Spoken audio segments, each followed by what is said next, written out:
Міне Іле аудандық сотының есігінің алдында тұрмыз.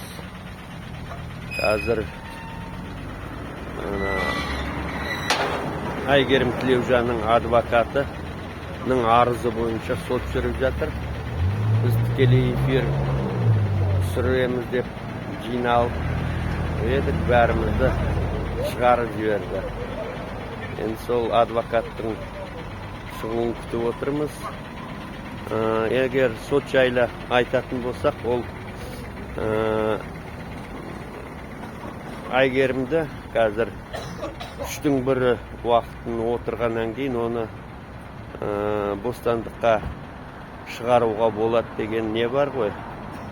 Соған байланысты сондай арыз берейін дегенде түрме әкімшілігі өздерінің заңсыз шешімін шығарып қойған екен.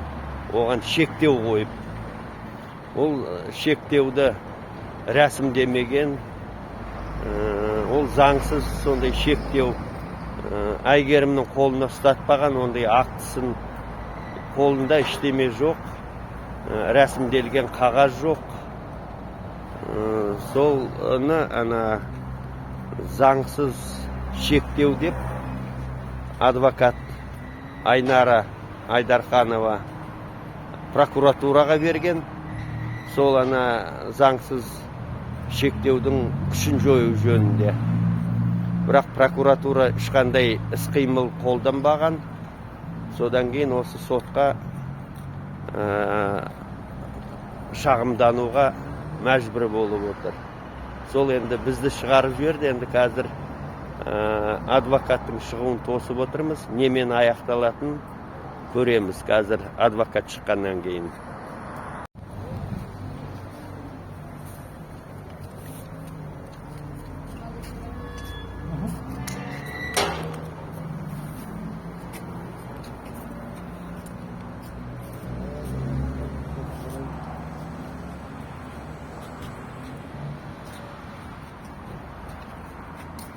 Дайындық жүріп жатыр.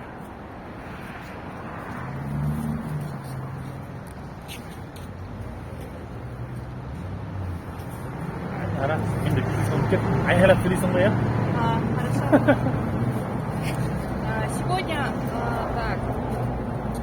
какое число? 24, да? 24 октября состоялось слушание по жалобе Тілеужановой Айгерим на учреждение, которое наложило ей незаконно, мы считаем, взыскание. Данное взыскание мы обжаловали, так как данное взыскание влечет свои последствия, то есть она лишена в течение полугода возможности по подаче ходатайства на более мягким видом наказания, либо на УДО. В связи с несогласием мы его обжаловали, сейчас суд огласил нам, несмотря на все наши доводы о том, что учреждение даже не могло ответить элементарно на вопрос, естественно, жалобу оставили без удовлетворения. В течение 3 суток мы должны эту жалобу обжаловать. Я надеюсь, что в срок она установлена законом будет нам выдана.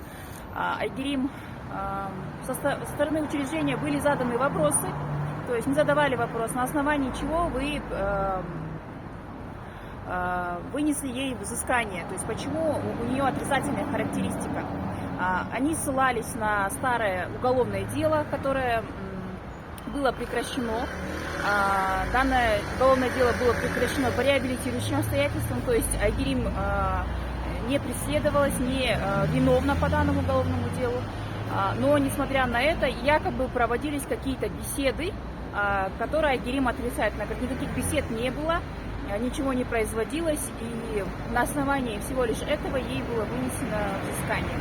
Вообще с решением суда, конечно, полностью не согласны, несмотря на то, что полностью все доводы мной были изложены в жалобе, также устно, суд принял сторону учреждения. Айнара, енді осы жерде мына бір дүниеде Айгерімнің тура Айгерімге түрме әкімшілігі мынандай жаза тағайындауы ескерту жүргізген. Енді бұл кез келген адамдарда бір мерзімді уақыт өткеннен кейін ары қарай 6 ай. Иә. 6 айға сода шектеп тастайтын нені қарастыру. Айгерімнің саяси, мысалы Айгерім саясилданып кеткен тұлға ғой. Соған байланысты ма? Ну, конечно, мы считаем так. Это сделано для того, чтобы Айгерим не имела возможности выйти раньше с Жаугашты, то есть чтобы она полный свой срок, 4 года, провела именно в учреждении.